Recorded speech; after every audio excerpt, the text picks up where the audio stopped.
42 is the decrease in enthalpy the only criteria for স্পন্টেনিটি? Obviously নয়, entropy ফ্যাক্টরও আছে, delta জি আছে, এগুলো আমি পাঠিয়ে দেবো একটা থিওরিটিক্যাল কোশ্চেন, ঠিক আছে? এক্সাম্পল দিয়ে বলতে হবে, একটা ইকুয়েশনের এক্সাম্পল দিয়ে বলবো। Question number 44, define hit capacity, specific hit capacity, molar hit capacity. ফিজিক্সের কোশ্চেন আমি পাঠিয়ে দেবো এটা ডেফিনেশন। 45 হিট ক্যাপাসিটির অঙ্ক পরের দিন হবে। 46 which one has standard enthalpy of formation equal to 0? বলতে কি কোনটা হবে? কোনটার আমার স্ট্যান্ডার্ড এনথালপি অফ ফরমেশন 0 হবে? কোনটার আমার স্ট্যান্ডার্ড এনথালপি অফ ফরমেশন 0 হবে? স্ট্যান্ডার্ড এনথালপি অফ ফরমেশন 0 কার হবে?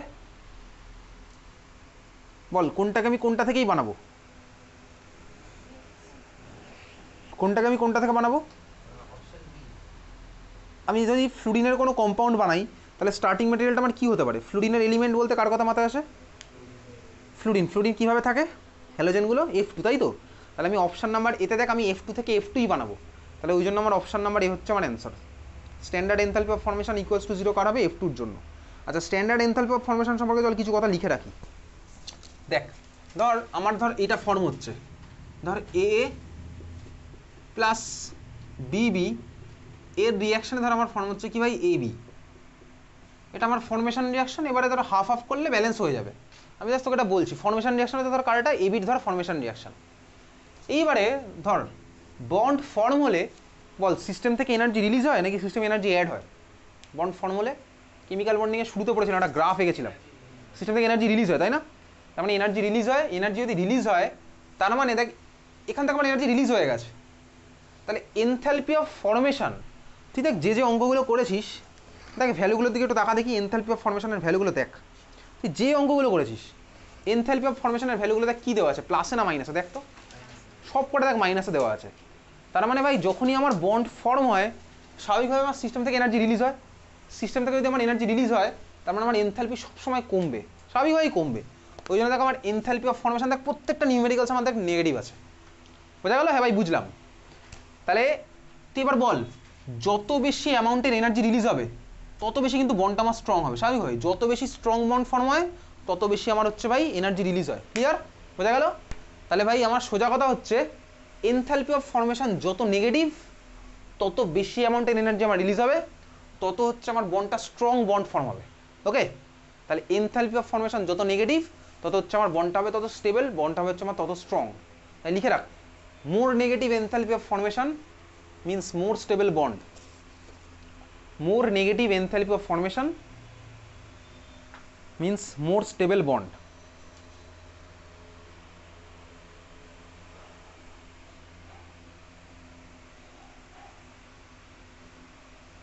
More negative enthalpy of formation means more stable bond. Clear? Have I clear? এখান থেকে একটা কোশ্চেন আসতে পারে, দেখেছিলাম একটা কোশ্চেন, সেটা হচ্ছে তোকে কোনো একটা 4টে কম্পাউন্ডের এনথালপি অফ ফরমেশনের ভ্যালু বলে দিয়েছে, বলেছে তোমার কোনটা সবচেয়ে বেশি স্টেবল হবে, আর যার ভ্যালু সবচেয়ে বেশি নেগেটিভ সেটা হচ্ছে আমার সবচেয়ে বেশি স্টেবল। ঠিক আছে? কোশ্চেন নাম্বার চলে যাবো পরেরটা। কোথায় ছিল কোশ্চেন নাম্বার? কত নাম্বার বলতো? Question number 47। If the combustion of 1 gram of graphite produces 20.7 kilojoule of heat, what will be the molar enthalpy change? Also give the significance of the sign. Molar enthalpy মানে কি বলতো? 1 মোলের জন্য enthalpy. ঠিক আছে? Molar enthalpy মানে হচ্ছে 1 মোলের জন্য enthalpy change. 1 মোলের জন্য এনথালপি চেঞ্জ কত? সেটা হচ্ছে আমার মোলার এনথালপি। যেভাবে দেখ মোলার হিট ক্যাপাসিটি বলে জিনিসটা বলছিলাম, পরের দিন বলবো। মোলার কোনো কিছুর আগে মোলার ঢুকে যাওয়া মানে 1 মোলের। মোলার ভলিউম মানে কি? 1 মোলের ভলিউম। আচ্ছা ভাই শুরু করা যাক এটা। If the combustion of 1 gram graphite produces 20.7 kilojoule heat, what will be the molar enthalpy change? Also give the significance of the sign. 1 গ্রাম গ্রাফাইটের জন্য আমার 20.7 হচ্ছে এনথালপির চেঞ্জ হয়, তাই তো? কোশ্চেন থেকে তাই বুঝতে পারছি। দেখ 1 গ্রাম গ্রাফাইটের জন্য আমার এনথালপি চেঞ্জ কত হচ্ছে? 20.7। আমাকে 1 মোলের জন্য কত হবে সেটা বার করতে হবে। এই তো সোজা অঙ্ক একদম। 1 গ্রাম গ্রাফাইটের জন্য হয় 20.7 কিলোজুল, 1 মোলের জন্য কত হবে? তখন এইটা বার করতে পেরেছে, কথাটা ওরকম জাস্ট লেখা। বুঝতে পেরেছিস? 1 গ্রাম গ্রাফাইটের জন্য 20.7, তাহলে 1 মোলের জন্য কত? এইবারে প্রশ্ন হচ্ছে 1 গ্রাম গ্রাফাইট মানে কত মোল গ্রাফাইট, কীভাবে বার করবো? 1 গ্রাম গ্রাফাইট মানে কত মোল গ্রাফাইট, মোল ইকুয়ালস টু কি ভাই মাস গিভেন বাই মোলার মাস। খুব ভালো কথা, মাস গিভেন কত দেওয়া আছে 1 গ্রাম, মোলার মাস কার মোলার মাস, গ্রাফাইট মানে কি ভাই কার্বন, কার্বনের কত অ্যাটমিক মাস 12, কার্বন তো ভাই 12, এই হচ্ছে আমার ভাই মোল, তাহলে 1/12 মোল, বুঝলি, মোল হচ্ছে আমার 1/12, ঠিক আছে। তাহলে কোশ্চেন আমার কি আছে ভাই, তাহলে অ্যান্সার কত হবে 1/12 মোলের জন্য, আমি তোকে সিম্পলি ইউনিটারি মেথড দেখাচ্ছি, 1/12 মোলের জন্য ভ্যালু যা দেওয়া আছে, তাহলে 1 মোলের জন্য কত হবে 47, 1/12 মোলের জন্য 2700 জুল, তাহলে 1 মোলের জন্য কত 2700 ইন্টু 12 হবে, এত জুলে আসবে, তারপর তুই কিলো জুলে কনভার্ট করবি, ঠিক আছে, বোঝা গেছে, বুঝতে পেরেছিস, পড়ে ওরকম লাগছে, ব্যাপারটা একদমই সোজা। 20.7 ইন্টু 12, তাহলে কত হচ্ছে 20.7 ইন্টু 12, যাবে তাই ভাই, করবি গুণ, বুঝতে পেরেছি অঙ্কটা। চল পরের অঙ্ক 48, define standard enthalpy of formation, enthalpy of ফর্মেশনের ডেফিনেশন ওটা আমি পাঠিয়ে দেবো, স্ট্যান্ডার্ড মানে আমি স্ট্যান্ডার্ড টেম্পারেচার প্রেসারে মেজার করছি।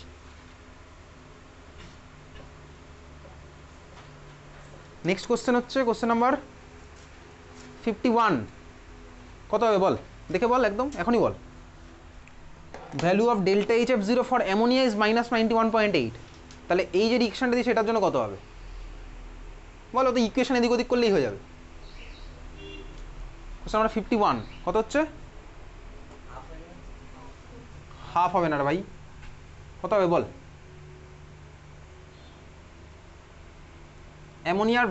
অ্যামোনিয়ার ফর্মেশন রিঅ্যাকশন কি হয়, হ্যাঁ আরও অনেক কিছু হবে বল, আরেকটা জিনিসও হবে বল, কি হবে বল রে ভাই, কত হবে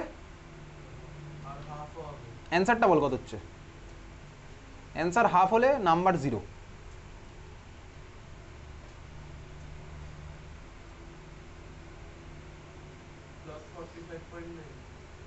তো হ্যাঁ হাফই তো বলছিস, হাফ হবে না, কত হবে তুই ফর্মেশন রিঅ্যাকশন লেগে এমন করে বল, এটা কত হবে 51 আমি করাবো না, এখনই বলবি কত হবে, বাড়ি গিয়ে কিছু না, এখন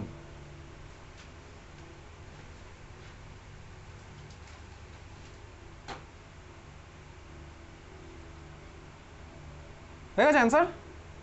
অ্যামোনিয়ার ফর্মেশন রিঅ্যাকশন কি হয় বল বল, কি হয় অ্যামোনিয়ার formation reaction, half N2 plus 3/2 H2 form হবে কি 1NH3, ওটা ডেল্টা এইচ এর ভ্যালু কোশ্চেনে দেওয়া আছে, তাহলে এবারে সাজিয়ে গুছিয়ে বল এই যে কোশ্চেনটা দিচ্ছে এটার জন্য কত হবে,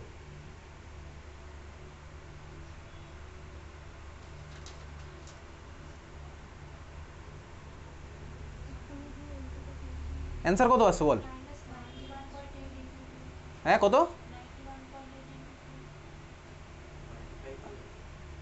অ্যান্সারটা বল, আলটিমেটলি কত আসছে, হয়নি, কত হবে অ্যান্সার,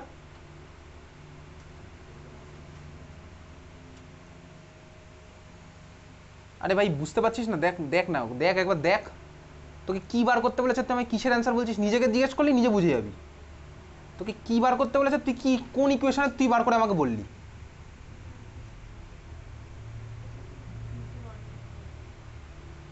অ্যান্সারটা কত হলো,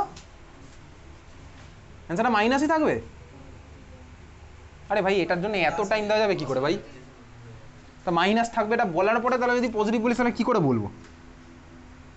51 কোশ্চেন তোকে সুন্দর করে বলেছে যে ভাই N2 প্লাস 3/2 H2, এটার জন্য আমার হয় কত ভ্যালু, এটা কিছুটা দিয়ে দিয়েছে, আমি 10 ধরলাম, তোকে বলেছে এই ইকুয়েশনটার জন্য কত হবে, এত তো সাজিয়ে গুছিয়ে তোকে বলা যাবে না ভাই, 2NH3 থেকে N2 প্লাস 3H2, তোকে এটার জন্য কত হবে বার করতে বলেছে, তো এটা তো ভাই বুঝতেই পারলাম, এটাকে ঘোরাতে হবে ফার্স্টে, ঘোরালে আমার প্লাসটা হয় মাইনাসটা হয়ে যাবে প্লাস, এটা বোঝাতে এমন কিছু কঠিন ব্যাপার ছিল না, এটা করলাম +10, কোশ্চেনে যা দিয়েছে তুই তার রেসপেক্টে বলবি, তারপর এটাকে আমি কী করছি ভাই হাফ দিয়ে গুণ করছি না ভাই 2 দিয়ে গুণ করছি, তাহলে অ্যান্সারটা আমার কী হবে, অ্যান্সারটা হবে যে ভ্যালু দেওয়া আছে ওটা × 2 আর হবে হচ্ছে মাইনাসটা হয়ে যাবে প্লাস, এটুকু যদি না বলতে পারি তাহলে কী করে হবে।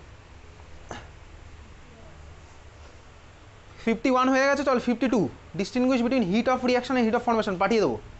53 ক্লাসে করেছি আজকে। 54, find work done during the expansion of a gas from 4 decimeter cube to 6 decimeter cube under a constant pressure of 3 ATM। কোন ফর্মুলা দেখ, তোকে আইসোথার্মাল রিভার্সিবল কিছু বলেনি, তার তুই সিম্পলি বসাবে হচ্ছে work done equals to minus P into delta V. ঠিক আছে, work done equals to minus P into delta V. Clear, বুঝলি? পি এর ভ্যালু কত বলেছে কোশ্চেনে? 3 ATM। ডেল্টা ভির ভ্যালু কত হবে? 6 decimetre cube minus 4 decimetre cube. তাহলে কী হচ্ছে ভাই? মাইনাস 3 ইন্টু 6 মাইনাস 4, তার মানে মাইনাস 3 ইন্টু 2, তার মানে মাইনাস 6। আচ্ছা, এটিএম থাকলো, এটিএমে ডেসিমিটার কিউব মানে কি বলতো? 1 লিটার ইকুয়ালস টু কত centimetre cube? 1 decimetre cube equals to 1 litre, exactly. তার মানে এটা তোকে লিটারেই বলেছে, তার মানে এটা আমার যেটা আসছে মাইনাস 6 লিটার এটিএম আসলো, মাইনাস 6 লিটার এটিএম আসলো, বুঝলি? অ্যান্সার আসলো মাইনাস 6 লিটার এটিএম। এইবারে লিটার এটিএম মানে কত জুল মনে আছে? একটা ক্লাসে করেছিলাম, 1 litre ATM equals to something joule. কত জুল? 101.3 জুল। ঠিক আছে, তাহলে আমি ভাই ওখানে তারপরে 1 লিটার এটিএমের জায়গায় 101.3 জুল বসাবো, তাহলে আমার অ্যান্সার কত আসবে? মাইনাস 6 ইন্টু 101.3 জুল, মানে মাইনাস 600 জুল আসবে হচ্ছে অ্যান্সার। নেক্সট কোশ্চেন 55 করা, 56 57 করলাম, 56 তো আগের দিনই করেছি, give an example of reaction, ওটা করা আছে। 58ও করা। 59 difference between isobaric and isothermal, পাঠানো আছে, পাঠিয়েছিলাম না? অনেকগুলোর মধ্যে আছে ভাই। Question number 60 predict entropy change for the first one, liquid crystallizes into solid. Liquid যদি ভাই সলিডে ক্রিস্টালাইজ করে তাহলে বল এন্ট্রপি চেঞ্জ কী হবে, পজিটিভ না নেগেটিভ? বল ভাব, লিকুইড সলিডে কনভার্ট হচ্ছে, তাহলে এন্ট্রপি বাড়বে না কমবে? লিকুইড আমার এন্ট্রপি হচ্ছে কমবে, তাই তো? ঠিকই বলেছিস, তাহলে delta is less than 0। Second question temperature of a crystalline solid raise from 0 থেকে 115 কেলভিন। টেম্পারেচার বাড়ালে এন্ট্রপি বাড়বে না কমবে? বাড়বে, তাই তো? তার মানে ডেল্টা ইজ গ্রেটার দ্যান 0 হবে হচ্ছে সেকেন্ড কোশ্চেনটার answer. Third question formation of glucose in photosynthesis, entropy বাড়বে না কমবে? বাড়বে না কমবে ভাই? আমি তোকে ক্লাসে বলেছিলাম এন্ট্রপি কমবে। 4 নম্বর রিঅ্যাকশন নর্মাল একটু বয়েলড এগ, বয়েল এগ করলাম মানে টেম্পারেচার বাড়ালাম, তাহলে কি হবে? বাড়বে না কমবে? এন্ট্রপি বাড়বে। ঠিক আছে, এটা কোন ক্লাসে পড়বি? Class 12 biomolecules chapter, ডিন্যাচুরেশন of protein. Class 12 biomolecules chapter, ডিন্যাচুরেশন of protein, 4 নম্বরটা basically. Class 12 biomolecules chapter, ডিন্যাচুরেশন of protein. তোরা 15 মিনিট সাগর। নেক্সট কোশ্চেন নাম্বার 61 কি বলেছে ভাই? বলেছে হচ্ছে ডেল্টা এস 0 মানে স্ট্যান্ডার্ড কন্ডিশনে হচ্ছে দেওয়া আছে, calculate delta G0 for the reaction and predict whether the reaction may cause spontaneously। আচ্ছা, মাথায় 0 আছে মানে কি? সব হচ্ছে আমি স্ট্যান্ডার্ড কন্ডিশনে করছি। স্ট্যান্ডার্ড টেম্পারেচার কত হয় আমার? 298 কেলভিন, তাই তো? কত হয় স্ট্যান্ডার্ড টেম্পারেচার? কত হয়? 273 কেলভিন। 273 কেলভিন না 298 কেলভিন, কোনটা হবে? আচ্ছা, এই কোয়েশনটা কীভাবে করবো দেখ, আমি তোকে বলছি, তুই করবি নিজে। তোকে বার করতে হবে কি ভাই? ডেল্টা জি বার করতে হবে। ডেল্টা জি বার করতে গেলে আমাকে del H minus T delta S করতে হবে, ঠিক আছে? ডেল এইচ, আমি ডেল্টা এস এর ভ্যালু দেখ কোশ্চেনে দেওয়া আছে, দেওয়া আছে ডেল্টা এস বাই কোশ্চেনে দেওয়া, তাহলে আমি ওই del H minus T delta S মানে ডেল্টা এস এর ভ্যালু পেয়ে গেলাম। ডেল এইচ এর ভ্যালু কীভাবে বার করবো? ডেল এইচ এর ভ্যালু বার করবো হচ্ছে ভাই del U plus delta n g R T. Del U এর ভ্যালু দেখ কোশ্চেনে দেওয়া আছে, ডেল্টা এন আমি ইকুয়েশন থেকে পাবো, আর এর ভ্যালু জানি, টেম্পারেচার স্ট্যান্ডার্ড মানে 298 কেলভিন বসাচ্ছি, ঠিক আছে? বসালাম, ওখান থেকে আমি পেয়ে যাবো হচ্ছে তাহলে ডেল এইচ এর ভ্যালু পেয়ে গেলাম, তারপর আলটিমেটলি কি আমি ফাইনাল ইকুয়েশনে del G equals to del H minus T delta S ওখানে বসে পেয়ে যাচ্ছি, বুঝতে পেরেছিস? বাড়ি গিয়ে করবি এটা, করে অ্যান্সার দেখবি 5 জনের 5 রকম আসবে, অ্যান্সারটা বলবি 61, বাড়ি গিয়ে করবি অঙ্কটা, ঠিক আছে? অ্যাসারশন রিজন পরের দিন হবে, 62 হচ্ছে পরের দিনে।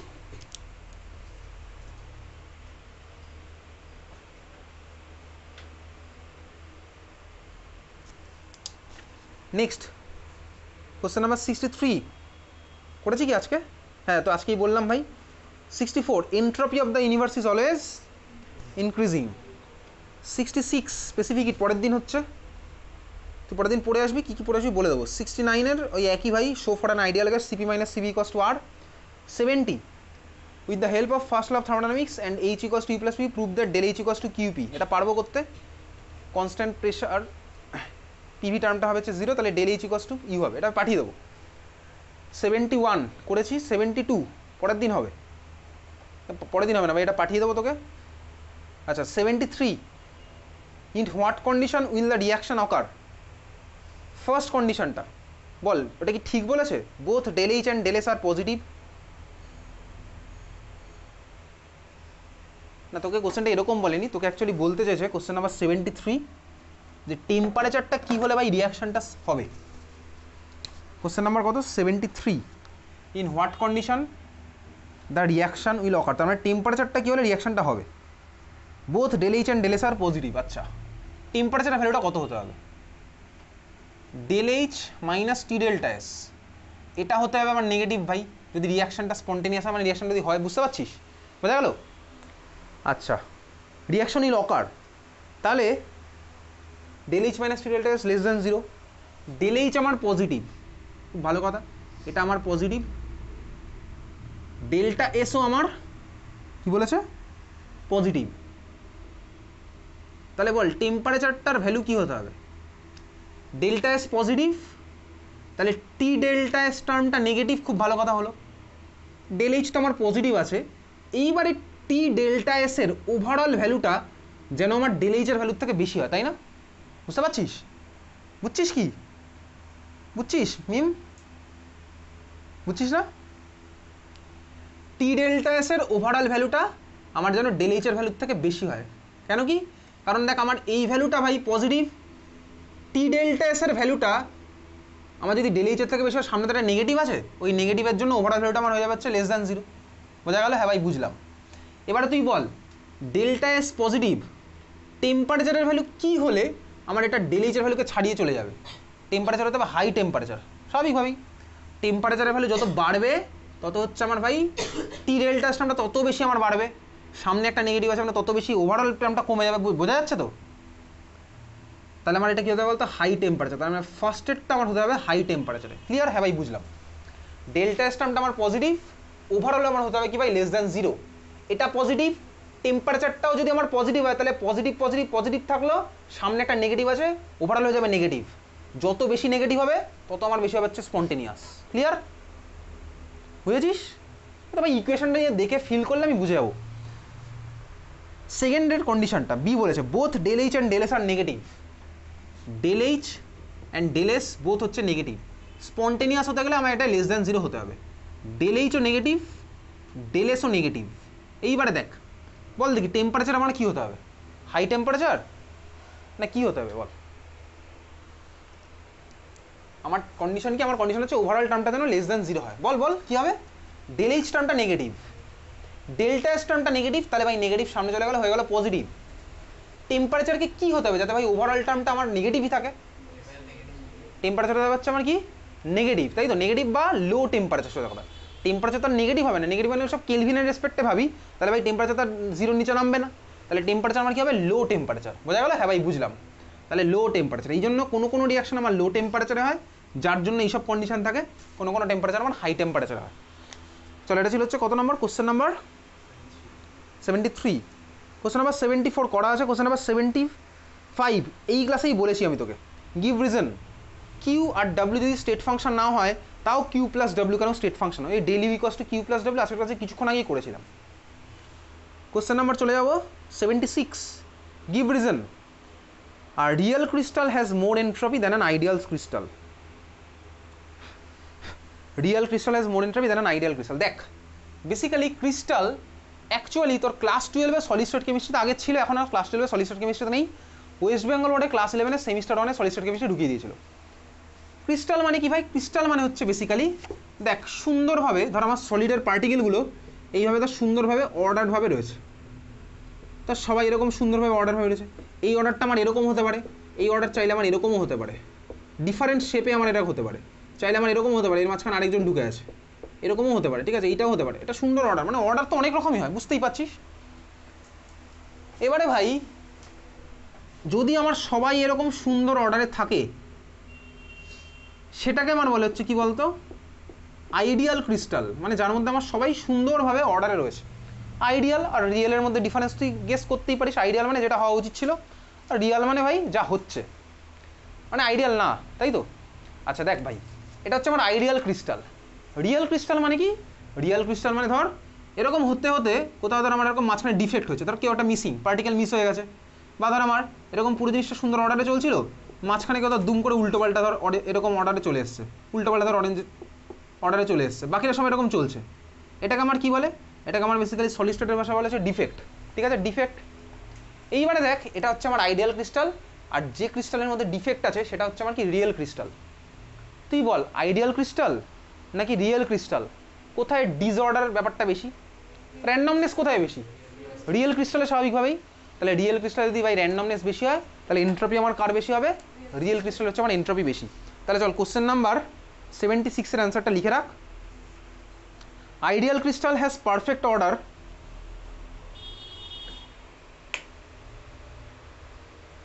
but real crystal has less order because of some defect, but real crystal has less order because of some defects.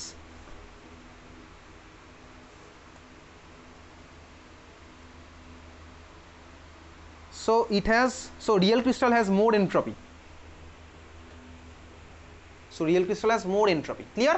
চল তাহলে কত অবধি হলো আজকে, 76 আমি লিখে রাখছি 76, আর তো বেশি বাকি নেই। আজকে যদি 76 খান হয়ে যায়, পরের দিন আর কত আছে ওভারঅল 138। ঠিক আছে, পরের দিন 138 হয়ে যাবে, পরের দিন শেষ হবে হচ্ছে থার্মোডাইনামিক্স। ওকে চল বাই।